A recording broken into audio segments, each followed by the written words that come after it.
장애인 문화복지신문 제313호 제6면 기사입니다. 남양주시 북부장애인 복지관 ESG 환경 캠페인 진행.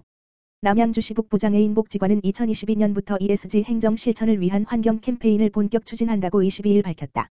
최근 지속가능 발전을 위한 기업과 투자자의 사회적 책임이 중요해지면서 환경, 인바이런먼트, 사회, 소셜, 지배구조, 거버넌스, 세 영역의 가치를 고려하는 ESG가 사회적으로 대두하고 있다.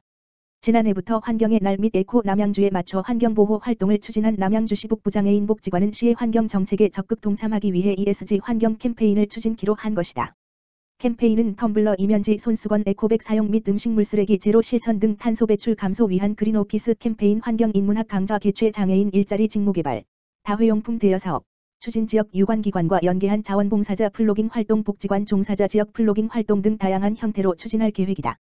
남양주시 북부장애인 복지관 공상길 관장은 아무것도 하지 않으면 아무것도 변하지 않는다.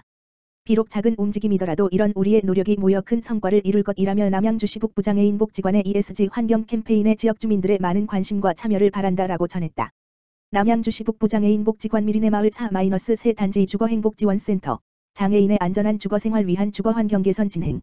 남양주시 북부장애인 복지관 관장 공상길 과 미리네마을 4-3 단지 주거행복지원센터 센터장 김홍기는 지난 10일 남양주시에 거주하는 장애인의 안전한 주거생활을 위한 주거환경 개선 사업을 함께 진행했다.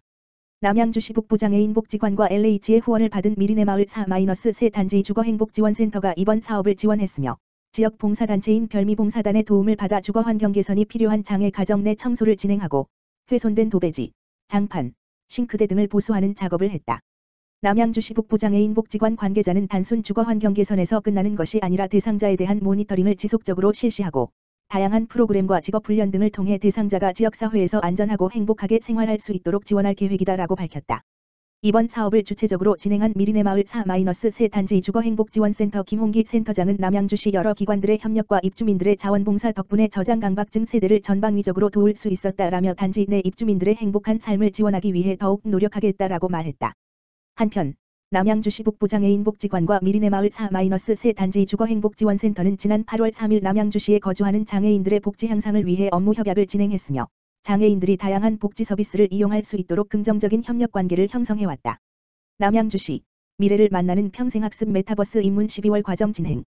남양주시 시장 조광한은 비대면 디지털 사회로의 변화 트렌드에 발맞춰 다음 달 1일부터 2주간 매주 수 목요일에 미래를 만나는 평생학습 메타버스 입문 12월 과정을 진행한다. 메타버스란 가상 초월을 뜻하는 메터와 세계를 뜻하는 유니버스의 합성어로 현실과 가상 세계가 혼합된 새 차원 가상 세계를 의미한다. 기술 발달과 코로나19로 인한 비대면 추세 가속화로 최근 주목받는 새로운 플랫폼이다. 시는 올해 10월부터 운영한 메타버스 입문 과정의 높은 참여율과 수강생 만족도를 통해 미래 교육에 대한 시민들의 관심을 확인했다. 이번 12월 과정은 증강현실, AR, 콘텐츠와 사회관계망 서비스, SNS, 게임 등의 기능을 갖춘 메타버스 플랫폼 저페토를 활용해 제페토 월드 체험 및 아바타로 소통하기 등 흥미로운 학습 내용으로 구성됐다.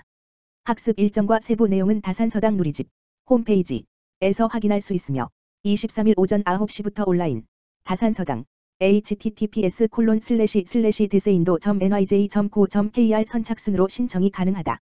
강의와 관련된 기타 자세한 사항은 평생학습과 평생학습 운영팀 다만 전화기 지역번호 031-590-4486으로 문의하면 된다.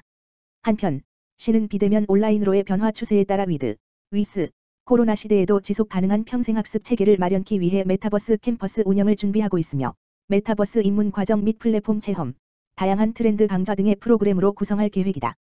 동두천시 교통장애인협회 교통사고 줄이기 캠페인 실시. 4.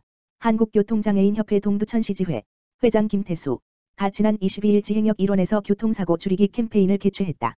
이번 행사는 교통사고 피해 장애인들이 직접 캠페인에 참여하면서 시민들을 대상으로 안전한 교통안전 문화를 확산하고 교통사고의 심각성을 알리기 위해 실시되었다. 이날 캠페인에서는 교통사고의 심각성을 알리는 사진전을 열고 안내문을 배부하며 보행자 안전 및 사망자 감소를 위해 추진 중인 안전속도 5030 정책을 홍보하였다. 지회는 매년 교통사고 예방 캠페인을 개최하는 등 교통사고 예방을 위해 힘쓰고 있다. 이날 행사를 개최한 김태수 지회장은 교통사고의 심각성 및 사고 후유증을 홍보함으로써 교통안전 의식을 고취하고 교통사고 발생률이 감소하길 바란다고 밝혔다. 동두천 두드림 장애인 학교 장애인 밴드 소규모 공연 개최. 동두천 두드림장애인학교 교장 정진호는 지난 24일 보산역 앞 광장에서 장애인 밴드 소규모 공연을 개최했다고 밝혔다. 이번 공연은 두드림장애인학교가 주관하고 동두천시의 후원으로 진행됐다. 공연에 앞서 본 행사를 축하하기 위해 퓨전국악 특별공연과 동두천 출신 가수 이병철의 축하 공연이 열렸다. 이어 두드림장애인학교 학생들의 난타 공연과 기타 공연, 태권도 시범 무대, 신앙송 등 다채로운 행사가 이어졌다. 이날 행사에는 특별히 최용덕 시장이 참석해 두드림장애인학교 학생들을 격려하며 장애인 학생들의 문화예술 활동을 응원하며 시에서도 아낌없는 지원을 하겠다고 밝혔다. 캠프 KC, 동두천시 두드림장애인학교와 추수감사절 나눔 행사, 미군 장병들의 친목과 연대감을 도모하는 봉사단체 보스, 베터 아퍼투너티즈 포 싱겔 솔저드, 소속 캠프 KC 장병 20여 명은 지난 23일 추수감사절 물품 전달을 위해 두드림장애인학교를 찾았다. 보스단체 회장 파오피 상병은 이번 행사를 위해 캠프 KC 내 각 부대와 협의를 진행하였으며 300명이 넘는 캠프 KC 보스 군인들이 대략 3천여 품목을 기부하였다. 두드림장애인학교는 보산동 캠프 KC 정문 바로 앞에 위치하고 있으며 다양한 장애를 가진 성인들에게 문해 교육을 제공하고 있다. 두드림장애인학교 학생들은 노래와 기타 연주, 그리고 준비한 선물로 이번 행사에 참여한 군인들에게 감사의 마음을 전했다. 캠프 KC는 미 육군에서 가장 최전방에 배치된 미 육군 시설로 DMZ로부터 약 20분 거리에 위치하고 있다.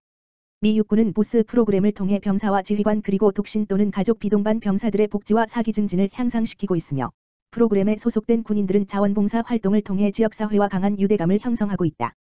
미 육군 용산 KC 시설사령부 외인 버터브로트 주임원사는 모두가 함께하는 함께 갑시다라는 슬로건 아래 참여한 미군들에게 미 육군으로서의 책임감과 직무에 대해 배울 수 있는 좋은 기회가 되었음에 감사를 표하였다.